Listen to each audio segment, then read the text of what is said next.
अस्सलाम वालेकुम dear students, hope so आप खैरियत से होंगे। आज हम शुरू करने जा रहे हैं 9th क्लास का चैप्टर नंबर 3 जिसका नाम है डायनामिक्स। हमने पहले चैप्टर डिस्कस किया था काइनेमैटिक्स। काइनेमैटिक और डायनामिक के अंदर एक ख़ास रिलेशन है, वो ये है कि काइनेमैटिक और डायनामिक्स ये ब्रांचेज हैं मैकेनिक्स की। इसको क्लासिकल मैकेनिक्स भी कहते हैं, और जो मैकेनिक्स है ये डायरेक्ट ब्रांच है फिजिक्स की। तो काइनेमैटिक्स में हम डिस्कस करते थे मोशन के बारे में।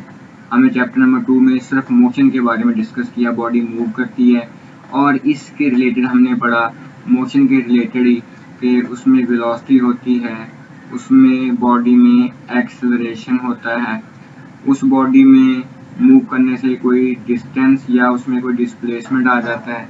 हम इस तरह की चीज़ें डिस्कस की, लेकिन हमने वहाँ पर डायनेमिक्स के बारे में स्टडी नहीं किया, क्योंकि हम वहाँ डायनेमिक्स क्या होती है।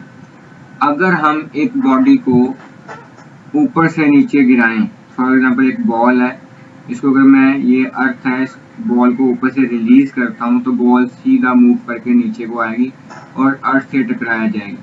अगर मैं पूछूं कि ऐसा क्यों हुआ, तो आप कहेंगे सर कि इसके ऊपर फोर्स लगी है ग्रेविटी की वजह से, कि ज़मीन हर चीज़ को अपनी तरफ खींचती है। ऐसे ही अगर एक गाड़ी हो और उस गाड़ी का इंजन स्टार्ट करें तो वो गाड़ी जो है वो रोड के ऊपर फॉरवर्ड डायरेक्शन में चलना शुरू कर देगी। तो अगर पूछा जाए कि ये क्यों आगे को मूव कर रही है, तो आप कहेंगे सर इसके ऊपर एक फोर्स लग रही है। तो हमने चैप्टर नंबर 2 में फोर्स के बारे में डिस्कस नहीं किया था, जो कि हम चैप्टर नंबर 3 यानी डायनामिक्स में डिस्कस करेंगे। डायनामिक्स में क्या डिस्कस करेंगे? About the force. इसको डिफाइन करना है तो कह सकते हैं कि ये ब्रांच ऑफ मैकेनिक्स, या आप कह सकते हैं इनडायरेक्ट ब्रांच ऑफ फिजिक्स, क्या करती है? Discuss about the force. Force कह सकते हैं, या हम कह सकते हैं यहाँ पर कोज। कोज का मतलब उर्दू होता है वजह। तो यहाँ पर किसी बॉडी के मूव करने की क्या वजह हो सकती है, उसको बोलेंगे कोज, और वो वजह है फोर्स, तो हम इसको फोर्स कहेंगे। तो फोर्स को कैसे फिर हम डिफाइन कर सकते हैं?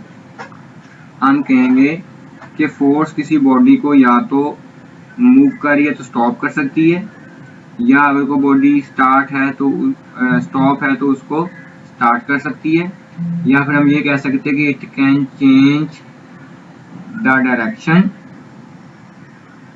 ये उस बॉडी की डायरेक्शन चेंज कर सकती है, या हम कह सकते हैं it can change size and shape, ये उस मटेरियल का साइज एंड शेप चेंज कर सकती है।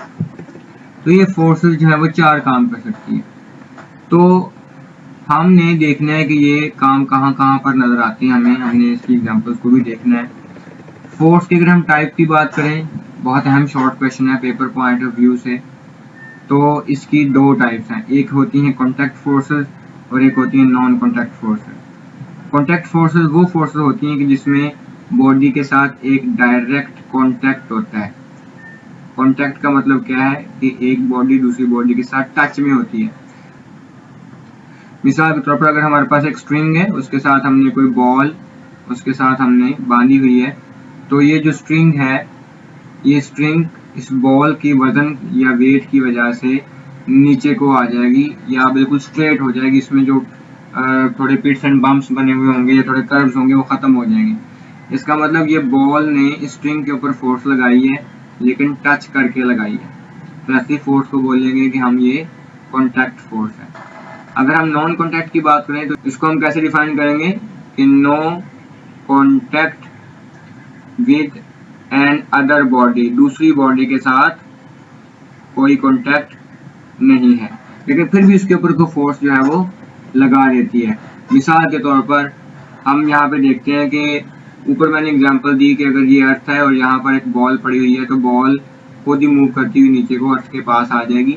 तो यहाँ पर बॉल का कोई डायरेक्ट कॉन्टैक्ट नहीं है, नो कॉन्टैक्ट, लेकिन बॉल फिर भी नीचे को जा रही है, तो ये कहलाती है जमीन की ग्रेविटी, और ऐसी फोर्स का नाम रखा जाता है ग्रेविटेशनल फोर्स। तो ये होती हैं फोर्स, और उसकी टाइप्स डिस्कस की हमने आज, कॉन्टैक्ट फोर्सेस और नॉन कॉन्टैक्ट फोर्सेस, और एक फोर्स क्या क्या काम कर सकती है किसी बॉडी का start, stop, change direction, motion of the body and change the size of the end the shape of the body. तो होप सो आपको डायनेमिक्स और इन चीज़ों की समझ आ गई होगी। इंशाल्लाह मिलते हैं नेक्स्ट लेसन में, तब तक इजाज़त दीजिए। अल्लाह हाफ़िज़।